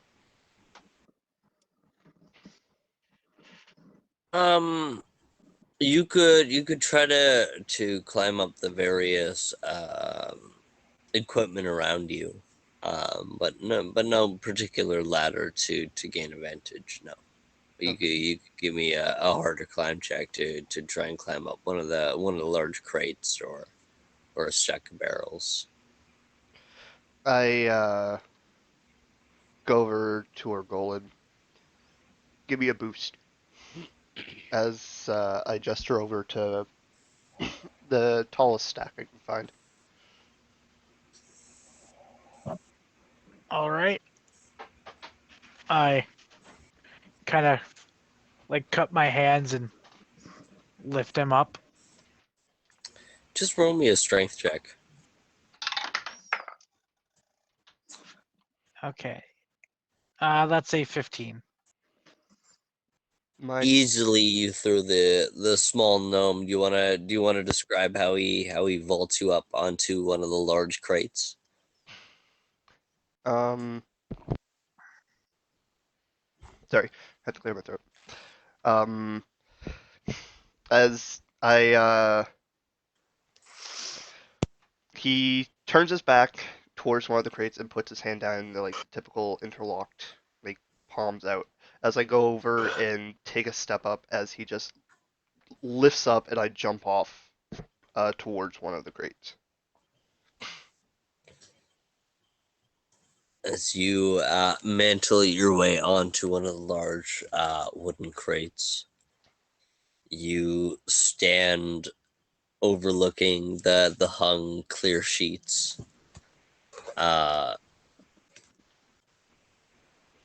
As you instinctually looking towards the origin of the clanging, you don't see exactly what it's causing it, but you look towards there and you see a large bay door that's currently closed, the near to the direction of the clanging.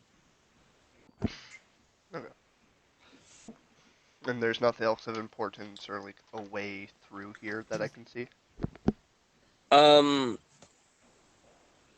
you see a path. It's kind of uh not linear in the way of a path would be, but you do see a path clear enough that you could weave your way through the various uh crates, metal sheets, and oil spills throughout this staging area. Okay. I hawk back down.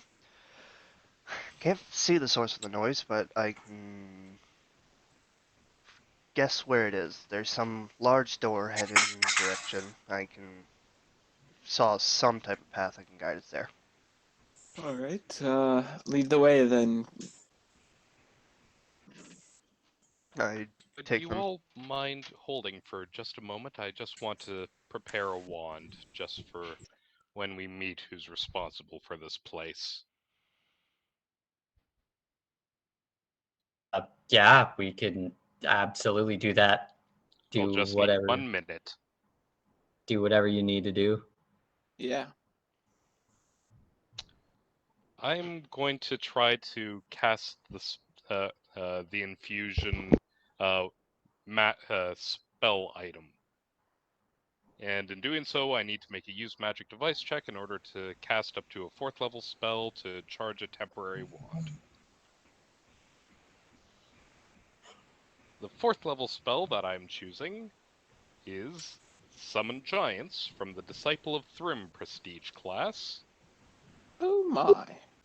Oh goodness So can me. you just choose like any spell to like put in a wand?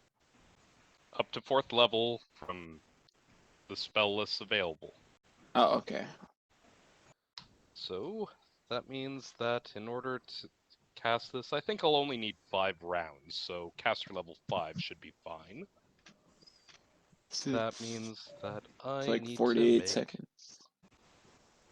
a use magic device check for spell storing item of 20 plus spell level times 3, so that's a DC 35.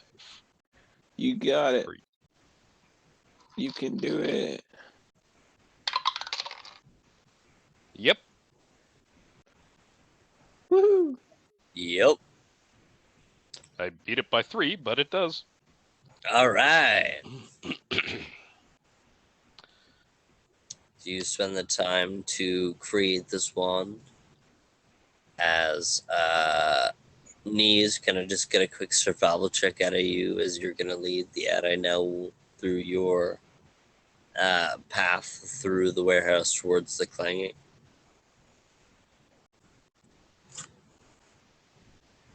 And might I ask, are we doing this stealthily? 15, and yes, I that am. was the plan. All right, so 15, and everyone roll me a move subtly. Woo!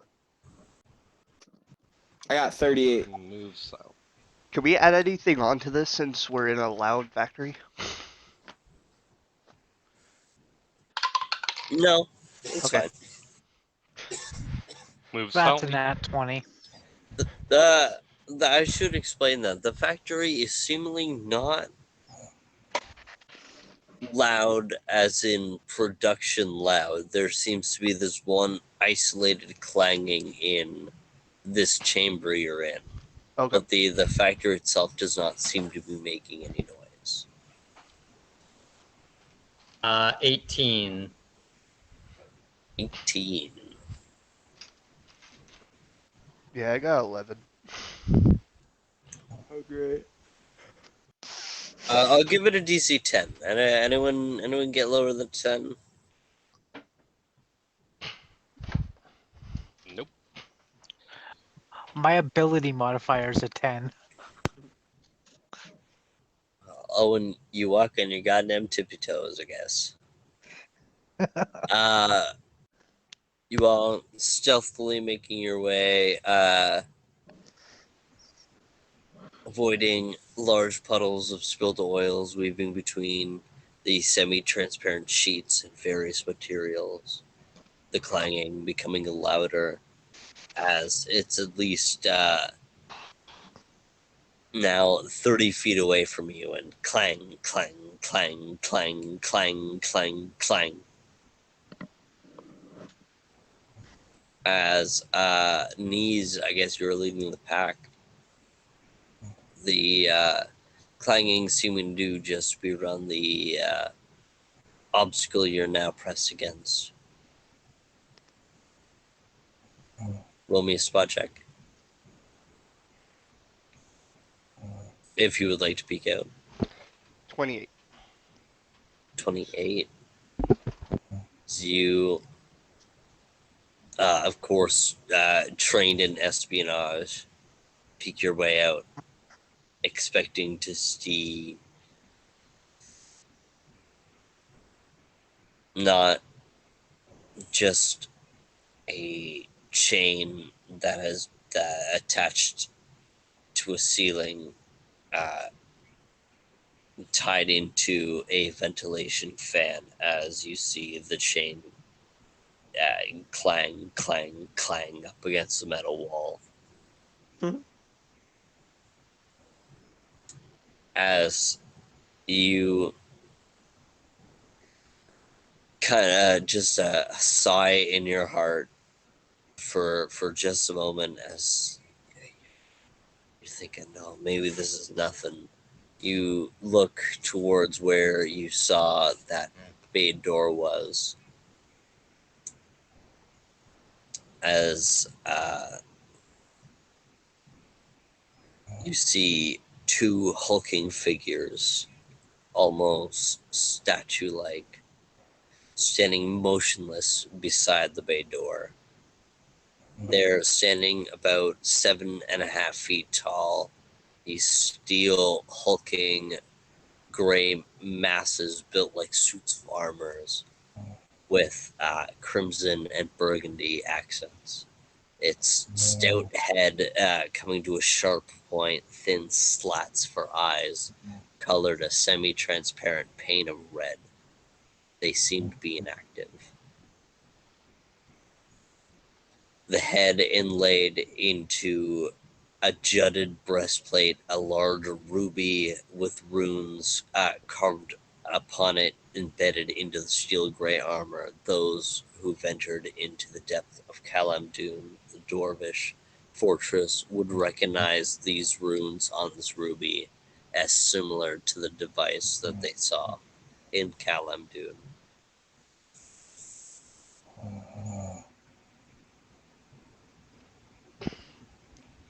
I turn to the group and just put a finger up to my lips as I gesture to the two large mechanical beings. These wouldn't have been there, right? In Kalamdun. No. No, Caldoun was there and he hurt his leg. Yeah, Kalamdun was there. I'm gonna kind of nod at him and quietly attempt to peek around the corner to see what he's talking about.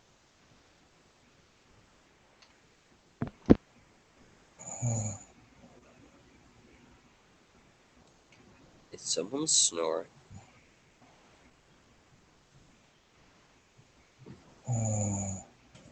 He may be snoring. I think he is asleep.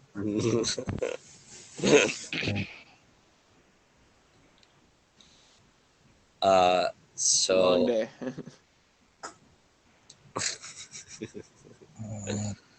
you see thick armored legs with joints at the knees and ankles, telling you that it is armored and dexterous.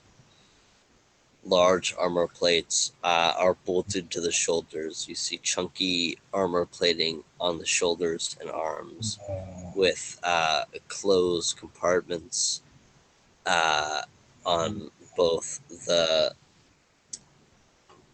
shoulder and the arm and the gauntlets, showing that it is heavily armed.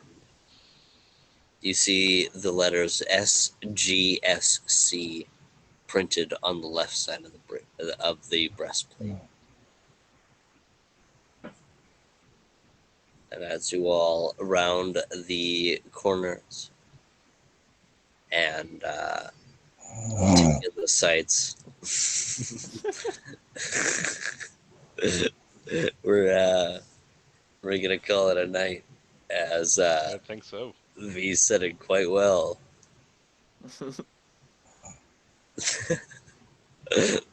Thank you very much for joining us for this episode. And I hope you guys all have sweet dreams. Yes. Thank Night, you very everybody. much. Peace. Bye. Have a great time.